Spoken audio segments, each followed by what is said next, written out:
Bien, chicos, ahora sí vamos a continuar. Bueno, la transmisión en vivo que estábamos realizando había fallado. Vamos entonces a rebobinar lo que habíamos estado desarrollando.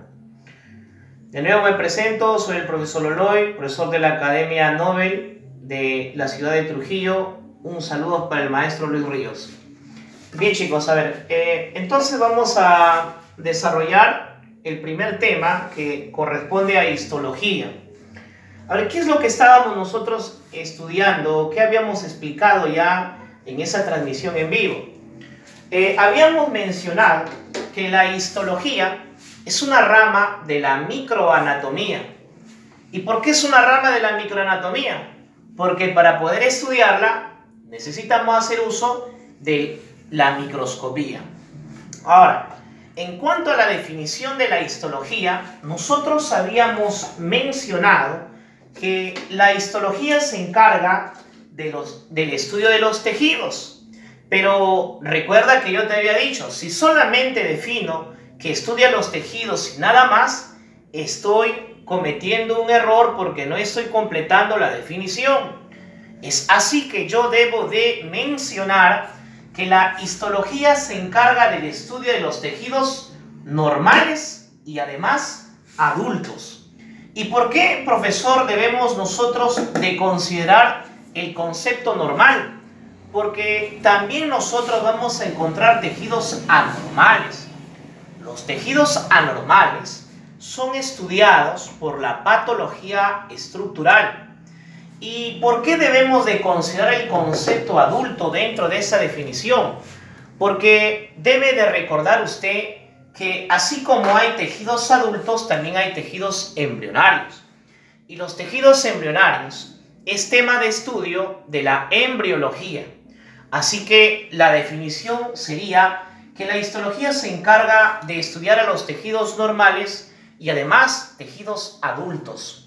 Recordemos, estábamos mencionando, ¿sí?, que aproximadamente en la tercera semana de vida intrauterina, en esa tercera semana de desarrollo humano, nosotros vamos a observar un proceso que se conoce con el nombre de la gastrulación. La gastrulación consiste en lo siguiente, en la transformación de un embrión bilaminar a un embrión trilaminar. ¿Pero qué cosa es un embrión bilaminar? Es aquel que está constituido por solamente dos hojas germinales, el ectodermo y el mesodermo. Sin embargo, los factores transformantes actúan sobre este embrión aproximadamente en la tercera semana de vida intrauterina, generando el proceso de la gastrulación y transformando a este embrión de dos hojas a un embrión de tres hojas germinales. Ya no solamente estaría el ectodermo, ya no solamente estaría el endodermo, sino que aparecería la tercera hoja, que es el mesodermo. Es así que las hojas germinales son tres: ectodermo, mesodermo y endodermo, pero la última en aparecer fue el mesodermo. Estas hojas germinales van a dar origen a los tejidos humanos, como el epitelial, conectivo, muscular y nervioso.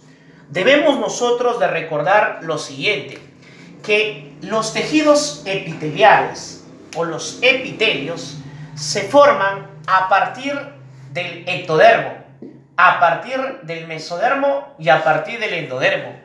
En cambio, el tejido conectivo se origina solamente del número 2, o sea, del mesodermo. El tejido muscular se origina del mesodermo. El tejido nervioso se origina del ectodermo, pero también recuerda que hay una célula del tejido nervioso que deriva del mesodermo. Así que ahí voy a colocarle dos. No te olvides, el tejido nervioso deriva del ectodermo, pero sin embargo hay una célula del tejido nervioso que deriva del mesodermo. Por eso es que ahí la estoy considerando. Esa célula se denomina microglia. Esa célula es un fagocito. Y si es un fagocito, seguramente que su origen es mesodérmico, ya que el origen de los fagocitos se da a nivel de médula ósea roja. Bien, chicos, eso sería entonces la parte introductoria. Ahora, vamos a empezar con el desarrollo del tejido epitelial. Desarrollamos entonces tejido epitelial. Vamos a desarrollar primero las características y luego vamos a desarrollar las funciones de los epitelios. ¿Ok? Vamos a ver, características, profe. Todas las características posibles que todo alumno preuniversitario debe de conocer respecto a los epitelios. Mira pues, acá nosotros debemos de mencionar que el tejido epitelial es un tejido indiferenciado. Pero no vayas a pensar que es el único tejido indiferenciado. No solamente el epitelial, profe, es indiferenciado, así es. Profe, ¿cuál es el otro indiferenciado? El otro indiferenciado es el conectivo. Allá, profe, o sea que el epitelial y el conectivo son indiferenciados. Sí, profe, y el muscular y el nervioso, ellos son diferenciados. Allá, profesor, siguiente característica, el origen. Ya lo hemos mencionado. Hemos mencionado que se origina a partir de las 3 hojas germinales, ¿ok? Se origina entonces, profe, a partir de las 3 hojas germinales: ectodermo, mesodermo y endodermo. Hablemos ahora de la población celular. Cuando colocamos acá dentro de características población celular, me interesa saber, o me interesa que el alumno conozca, la cantidad de células que posee un tejido epitelial. Un tejido epitelial cualesquiera, recuerda, siempre va a presentar una gran cantidad de células. Por eso yo digo que la población celular se encuentra en elevadas cantidades. ¿Qué significa ello? Que hay muchas células, elevadas cantidades. Una elevada población de células, profe, constituyen a los epitelios. Correcto. Profe, a mí me han comentado, por ahí en alguna clase que he escuchado, que la población de células es inversamente proporcional a la cantidad de sustancia intracelular. Y si yo ya te mencioné que la población de células es elevada, y también ya te mencioné que la sustancia es inversamente proporcional, entonces voy a decir, o voy a escribir, que hay una baja cantidad de sustancia intracelular, una escasa o nula sustancia intracelular. Ahora, pero nosotros también debemos de indicar de que los tejidos epiteliales, como no tienen sustancia intracelular, implica que las células van a estar muy juntas.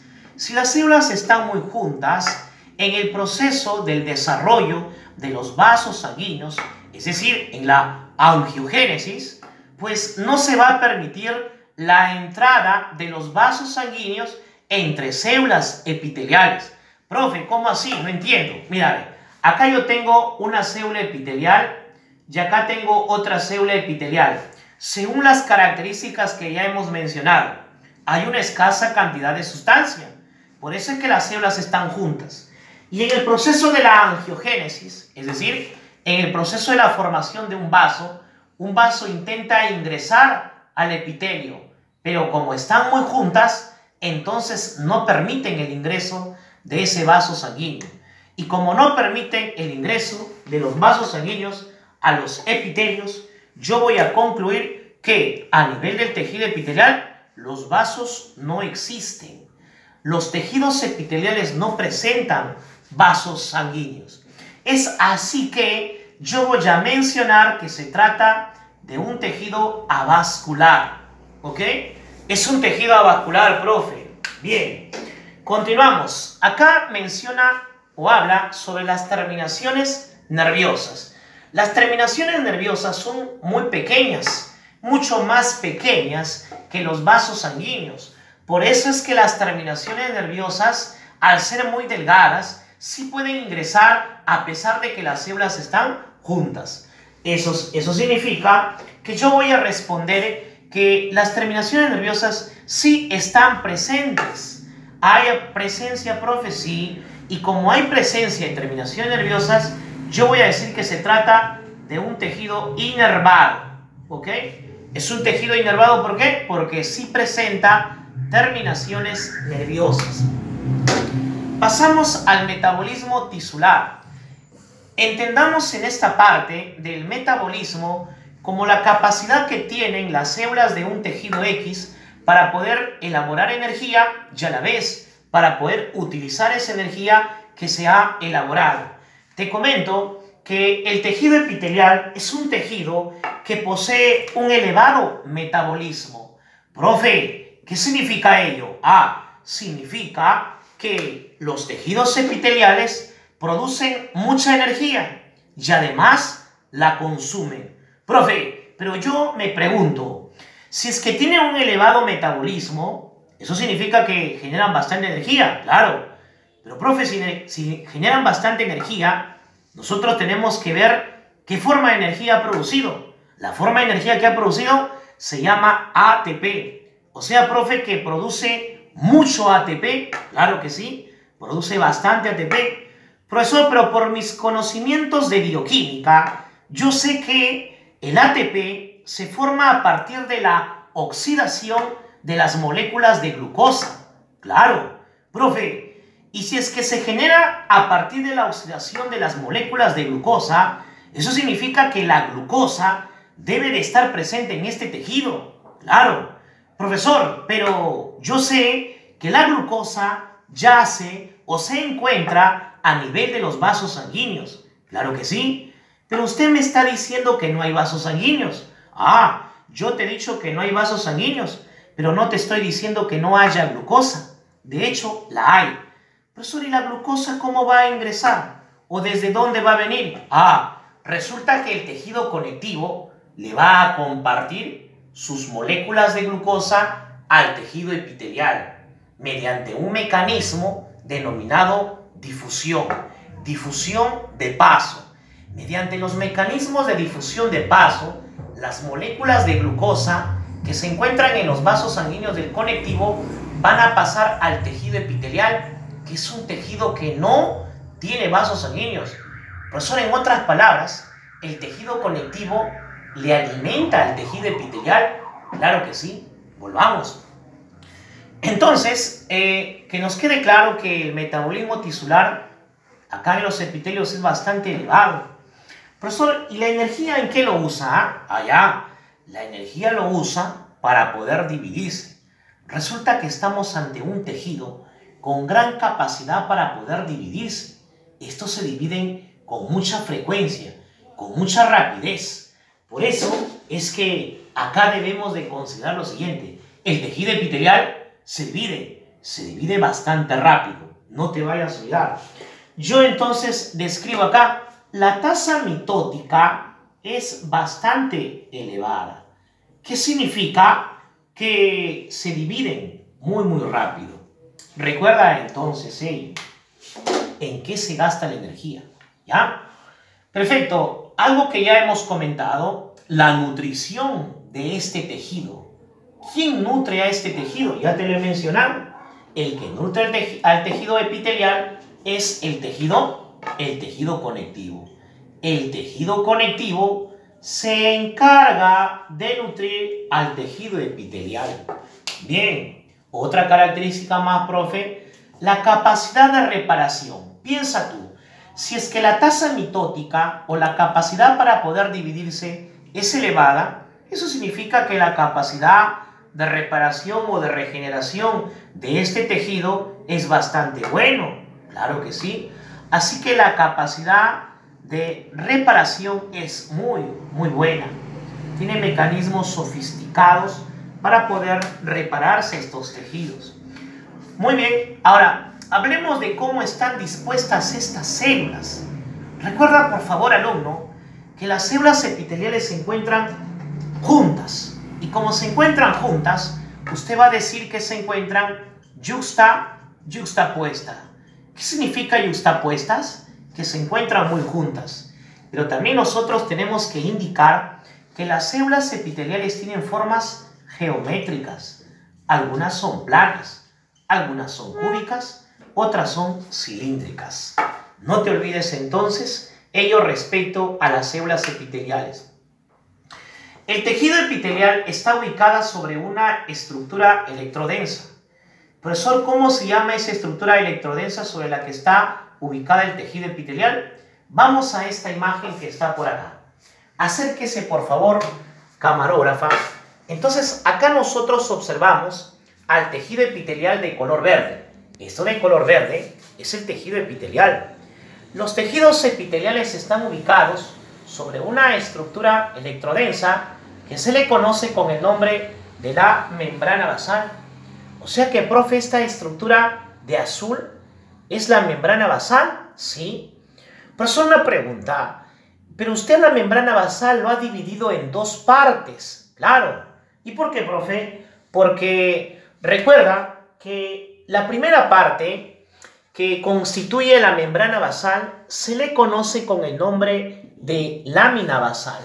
Acá se encuentra la lámina basal, ¿ok?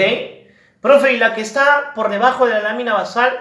La que está por debajo, muchacho, se llama lámina fibroreticular. Acá se encuentra la lámina fibroreticular, muchacho. Recuerda que a nivel de la lámina fibroreticular se encuentra una mayor cantidad de fibras de colágeno en relación a la cantidad de fibras de colágeno que se encuentran en la lámina basal. De todas maneras, cabe indicar acá que la lámina fibroreticular tiene como principal constituyente al colágeno de tipo 4. No te olvides. Profe, entonces lo de verde es el epitelio, ¿sí? Y lo de azul es la membrana basal, ¿sí? Que tiene dos capas, claro que sí. Profesor, ¿y quién está por debajo de esa membrana basal? Debajo de la membrana basal se encuentra el tejido conectivo. Y el tejido conectivo, ¿te acuerdas que le daba alimentos al tejido epitelial? Claro, profe. Profesor, ¿y por qué le daba alimentos? Porque el tejido conectivo que está abajo, él sí tiene vasos sanguíneos, ¿ve? Y las moléculas de glucosa se encuentran por acá, ¿ve? Ahí están las moléculas de glucosa. Y entonces el tejido conectivo se apiada de la escasez de nutrientes a nivel del epitelial y por eso que decide enviarle los nutrientes.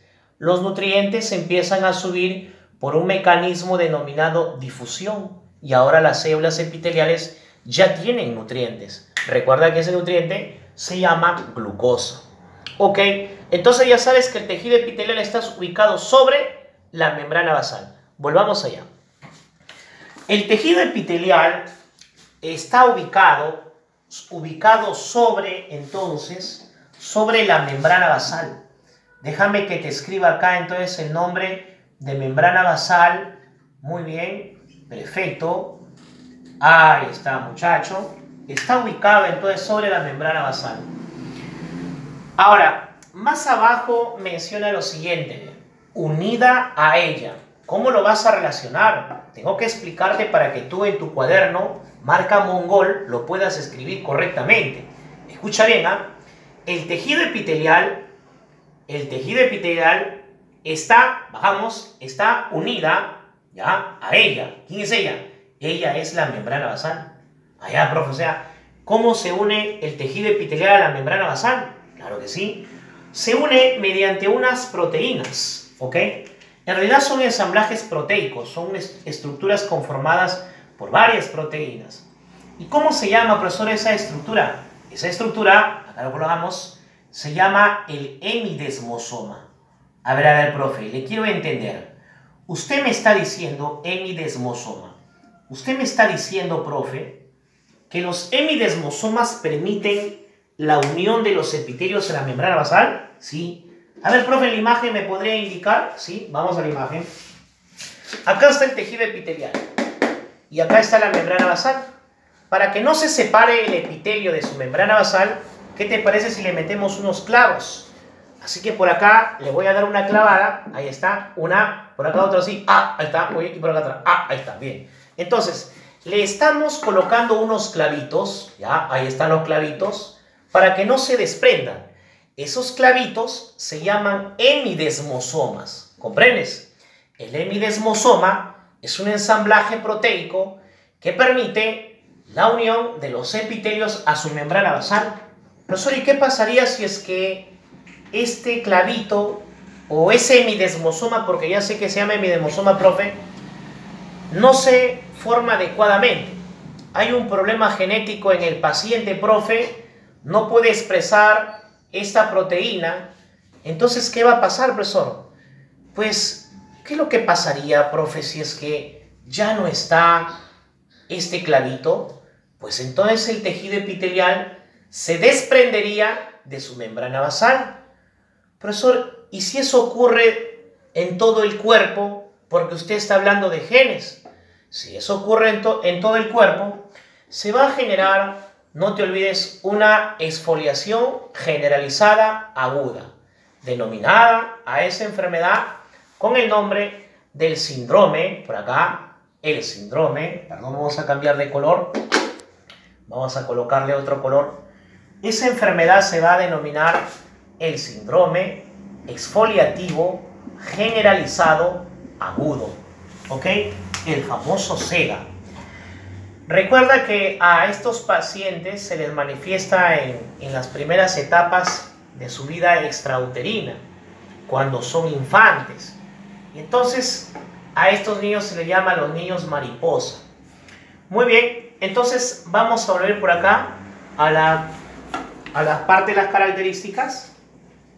Entonces ya entendemos hasta ahí una gran parte de las características de los epitelios. Ahora vamos a otra parte. Mira, dice, las células de los epitelios presentan polaridad. ¿Qué significa, profe? Yo en química sé que hay un polo positivo, un polo negativo. ¿No se le llama polo positivo? Solamente se le coloca ese nombre para indicar que son opuestos. Entonces, ¿eso significa, profe, que en las células epiteliales también voy a encontrar lugares opuestos? Sí, por lo menos lugares diferenciados desde el punto de vista histológico. Es así que yo voy a tener un polo denominado apical, un polo denominado lateral, un polo denominado basal. Profe, no entiendo. Vamos a la imagen. Acá nosotros tenemos a esta imagen para poder entender respecto al polo apical, basal y lateral. Te voy diciendo lo siguiente. El polo basal está abajo, unida a la membrana basal. Por eso se llama polo basal. ¿Ya? El polo apical obviamente se encuentra en el ápice, en la parte superior. ¿Ok? Hasta ahí nada más observa. Lo que tú encuentras arriba, ¿lo encuentras abajo? No. Entonces, como lo que encuentras arriba no lo encuentras abajo, son diferentes. Esa diferenciación genera dominios. Esos dominios se llaman polos. Polo apical. El de abajo, polo basal. Profe, ¿y el polo lateral? El polo lateral se va a encontrar por acá, ¿ven? Aquí, por aquí. Profesor, pero no veo nada en ese polo lateral. Sí hay proteínas. Ya la vamos a mencionar. Por ahorita mismo lo que te voy a indicar es lo que encontramos en el polo apical. ¿Qué encontramos, profe, en el polo apical? Date cuenta que acá se han generado unas proyecciones en la superficie de la célula. Sí. Profe, ¿cómo se llama ello? A eso se le conoce con el nombre de cilios. No te olvides. A estas estructuras se le conoce entonces con el nombre de cilios. ¿Ya está?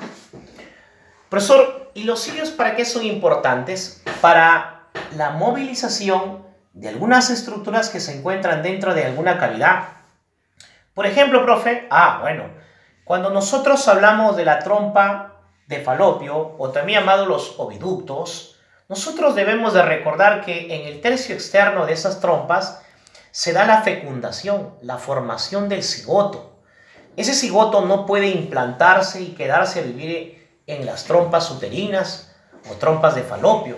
Entonces estos cilios generan un efecto de barrido, empiezan a empujar a ese huevo cigoto para que pueda implantarse en el útero, ¿ok? De vital importancia. Profe, ¿pero qué más hay? Bueno, también nosotros en el polo apical vamos a tener una proyección de membrana. Esa proyección de membrana, profe, ¿cómo se le va a llamar? A esa proyección de membrana se le conoce con el nombre de la microvellosidad. Ahí lo tenemos, ¿sí? Es la microvellosidad. Pero soy la microvellosidad, ¿dónde la encontramos? ¿Qué función tiene? Tiene función absortiva. O sea, profe, participa en el proceso de absorción. Sí. Profe, ya sé dónde se dan las absorciones. ¿Dónde? A nivel del intestino grueso delgado, claro que sí. Pero, profe, también se da la absorción a nivel de la vesícula biliar, claro que sí. O sea que, profe, la vesícula biliar también tiene capacidad absortiva, también. Sobre todo absorbe moléculas de agua. Esa vesícula biliar, no te vayas a olvidar. Profe, ¿y los estereocilios? Acá está, profe. Profesor, me doy cuenta que el estereocilio es como un cilio, pero es mucho más grande. Así es mucho más grande. Profesor, ¿dónde lo vamos a encontrar? Lo vas a encontrar en órganos sensoriales. Profe, ¿pero en qué órgano sensorial? Vas a encontrarlo a nivel del oído, ¿ok? A nivel del oído interno. En el oído interno hay una célula que se llama célula de Claudius. Esa célula de Claudius así, ¿ya? No te vayas a olvidar. Las células ciliadas, ¿ok? No te olvides entonces, movimiento. Las microvellosidades, absorción. Los estereocilios participan en la parte sensorial. Muy bien. Profesor, entonces ya sé lo que hay en el polo apical, ya sé lo que hay en el polo basal. Ahora me falta, profe, lo del polo lateral, ¿no, profe? Ya. En el polo lateral hay una proteína, acá está. Por acá hay otra proteína, sí. Ahí está, ¿ve? Y por acá hay otra proteína, así, ¿ve? 3. Profesor, ¿cómo se llama? Mira, ¿ve? El primero, se le conoce con el nombre de Sonula occludens. Ya está, ¿ve? Este se conoce con el nombre de Sonula occludens. Profesor, ¿y el otro cómo se llama? Se le conoce con el nombre de la Sonula adherens. El otro, profe, el otro está por acá, se le conoce con el nombre de desmosomas. Entonces, lo que yo encuentro a nivel del polo lateral, no lo encuentro en el polo apical y no lo encuentro en el polo basal. A eso se le llama polaridad, ¿ok? Entonces regresamos acá. No olvidemos, chicos, entonces, que las células epiteliales presentan su polaridad. Presentan 3 polos, apical, lateral y basal. Muy bien, entonces, chicos, hemos terminado de explicar las características. Ahora vamos a pasar a las funciones de los epitelios. Muy bien, entonces, ahorita vamos a verlo. Segundo, voy a ver cuánto tiempo vamos. Bien, nos queda entonces 13 minutos para la primera parte de nuestro video. Mira, en cuanto a las funciones de los epitelios, te las menciono, ¿ya? Función de absorción, filtración, secreción, excreción, protección, reproducción pigmentaria, sensorial, glandular, antitrombótica y difusión. Vamos a ver, ¿qué te parece si empezamos por abajo? A veces es bueno empezar por abajo, ¿ya? Mira, entonces, chico, ahí está. Un saludo para Fernando, ¿sí? Muy bien. Ahora, chicos, empezando con las funciones. Mira, a ver, cuando me hablan de difusión, obviamente estamos hablando de los gases. Los gases se difunden. Sí, profe, ¿qué gas en tu cuerpo? Importante, oxígeno, CO2. Profesor, pero el oxígeno y CO2 se intercambian. Claro, a tu cuerpo ingresa a nivel de la sangre el oxígeno y de la sangre sale el CO2. Profesor, esa difusión, ¿dónde se lleva a cabo?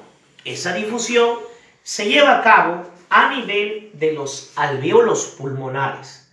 ¿Eso qué significa, profe? Significa que los alvéolos pulmonares, ¿ya? Significa que los alvéolos pulmonares presentan un epitelio que se encarga del proceso de difusión. ¿Qué cosa era ello? ¿O qué se daba acá? El intercambio de oxígeno por CO2. A ese intercambio se le conoce también con el nombre de la hematosis.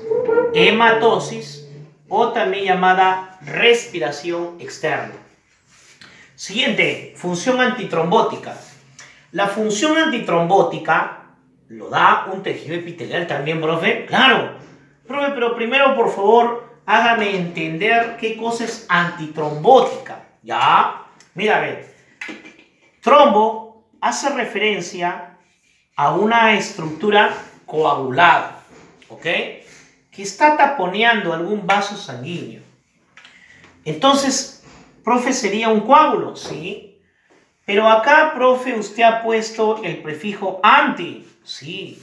Anti significa que está en contra. ¿Qué es lo que hace esta molécula? Esta molécula lo que hace es degradar al coágulo. Se encarga del proceso de degradación del coágulo.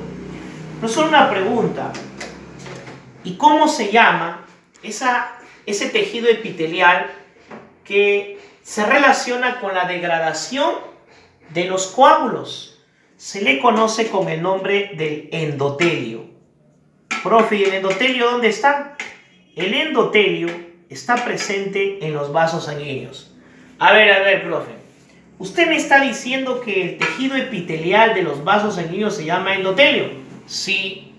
Pero, profe, también me está diciendo que el endotelio se encarga de degradar a los trombos, a los coágulos, ¿sí? Profe, ¿de qué manera? Resulta que el endotelio activa a una proteína que es como una tijera. Esa proteína que es como una tijera corta al trombo o al coágulo. Profesor, ¿y cómo se llama esa proteína? Esa proteína se llama plasmina. Pero el endotelio lo que hace es activar a la plasmina. No te vayas a olvidar, el endotelio elabora el factor activador de la plasmina. Y la plasmina, cuando recibe al factor producido por el endotelio, esa plasmina se activa y empieza a cortar al trombo. No te olvides. Función glandular. Eso es obvio, profe, porque los epitelios, profe, generan, no se olvide, profesor, estructuras glandulares, como por ejemplo las glándulas endocrinas. Profe, por acá nosotros podemos colocar, por ejemplo, tiroides. Claro, la glándula tiroides se formó a partir de un tejido epitelial. Profesor, acá menciona la función sensorial. ¿Dónde encuentro yo un epitelio con función sensorial? Bueno, lo encuentras, por ejemplo, a nivel de la retina. La retina es un neuroepitelio que tiene función sensorial. Función pigmentaria. Profesor, ¿cómo así la función pigmentaria? Acá nosotros vamos a mencionar a la epidermis. Profesor, ¿me puede explicar por favor ello? ¿Sí? Vamos a pedir que se trasladen por acá para que puedan en esta parte visualizar. Miren, cuando nosotros hablamos de la epidermis, ¿ya? Cuando nosotros hablamos de la epidermis, recordemos que tiene 5 capas. Una capa se le conoce con el nombre del estrato córneo. En el estrato córneo se encuentra una proteína que se le conoce con el nombre de la queratina. Luego viene el siguiente estrato que se le conoce con el nombre del estrato hialino. En el estrato hialino existe una proteína denominada la hialinina, ¿sí? Y luego viene otro estrato que se le denomina el estrato granuloso.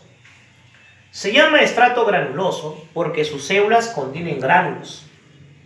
Y dentro de esos gránulos se encuentra una estructura proteica llamada querato-hialina, ¿ok? Que forma la queratina y a la hialinina, para que se distribuyan en estas dos capas que están por encima del estrato granuloso. Y luego hay otro estrato que se le conoce con el nombre del estrato espinoso, denominado así porque en microscopía óptica se aprecia el tejido como si tuviera espinas, pero en realidad esas espinas son desmosomas, ¿ok? Y luego viene el estrato basal. Oye muchacho, el estrato basal, usted debe de entender que el estrato basal, o en el estrato basal, se encuentra una célula llamada melanocito. Y el melanocito elabora a la melanina, que es la proteína que se encarga de darle la coloración respectiva a nuestra piel. O sea, la epidermis es un tejido epitelial. La epidermis es un tejido epitelial. La epidermis presenta una célula llamada melanocito que elabora melanina y es el que le da color a nuestra piel. Si le da color a nuestra piel, entonces existe un tejido epitelial que tiene función de pigmentar. Por eso nosotros decimos acá, regresamos, por eso nosotros decimos acá función pigmentaria, porque en la epidermis hay una estructura celular de este epitelio que se encarga de pigmentar nuestra piel. ¿Ya? Función de reproducción. Bueno, nosotros tenemos que tener en cuenta que los espermatozoides se generan a nivel de un epitelio germinal. Ese epitelio germinal está ubicado a nivel del túbulo seminífero. ¿Ah? ¿Dónde, profe? En los testículos. Bien, profe, ahora viene función de protección. La piel, la epidermis, otra vez acá merece mención. La epidermis, recuerda, ¿sí?, que nos ofrece protección debido a que tenía 5 capas. Las bacterias, los microorganismos, para que puedan ingresar, pues necesitan tener una solución de continuidad en la epidermis. Profe, ¿cómo así? Cuando yo digo solución de continuidad, estoy hablando de una lesión, una herida. Te lo repito ahora que ya sabes qué significa solución de continuidad. Para que a la epidermis o a nuestro organismo ingrese una bacteria, primero tiene que atravesar la epidermis. Pero es muy difícil, es casi imposible para un microorganismo. ¿Por qué, profe? Porque la epidermis tiene células que están muy juntas. Los microorganismos no pueden ingresar a menos que haya una solución de continuidad, o sea, una herida. ¿Ahí? Listo. Vamos, función de excreción.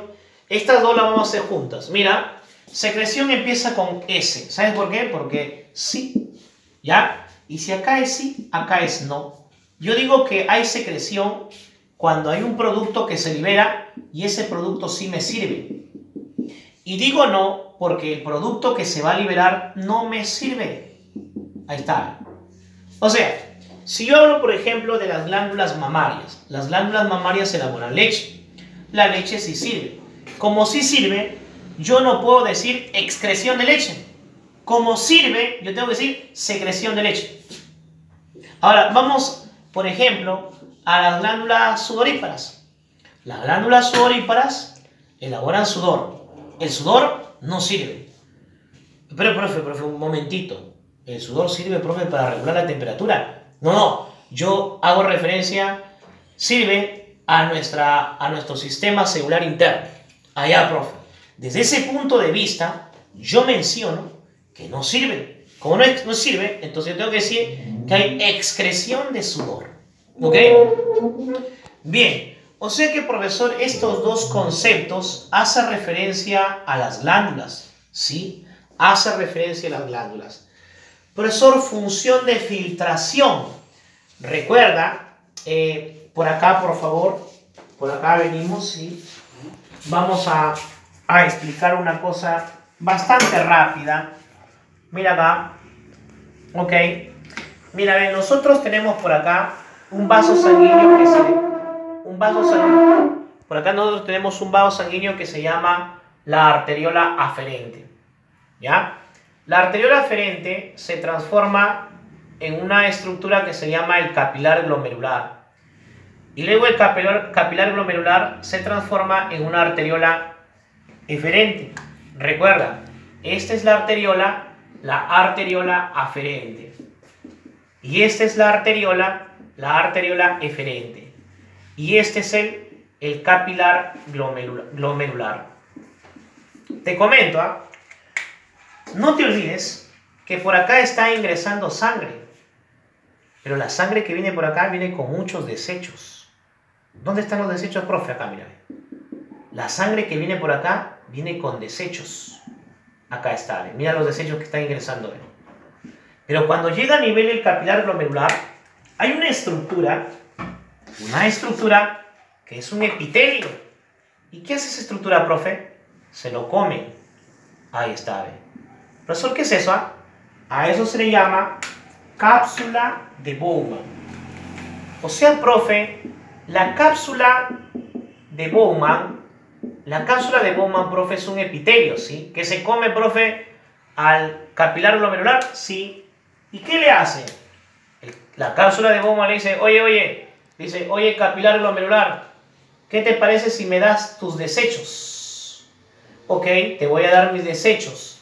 Entonces, como te voy a dar mis desechos, ahora los desechos que estaban acá van a aparecer acá. Te voy a seguir quitando los desechos. Ahí está. Te sigo quitando todos los desechos. Ya le ha quitado todos los desechos. Como le he quitado todos los desechos, tenemos que nosotros colocarle un nombre a este proceso.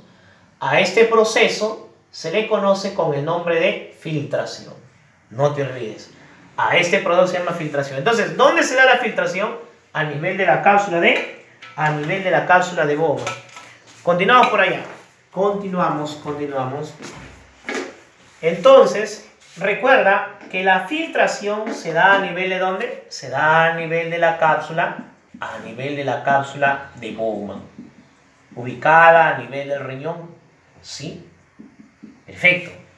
Y por último, chicos, luego le voy a volver a grabar otro video. La función de absorción.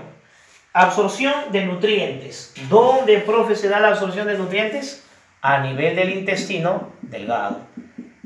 El tejido epitelial del intestino delgado es un epitelio que tiene capacidad para poder absorber. Bien, chicos, esta ha sido la primera parte. Luego de subir el video, este primer video, vamos a transmitir el siguiente video, chicos. Saludos, nos volvemos a ver.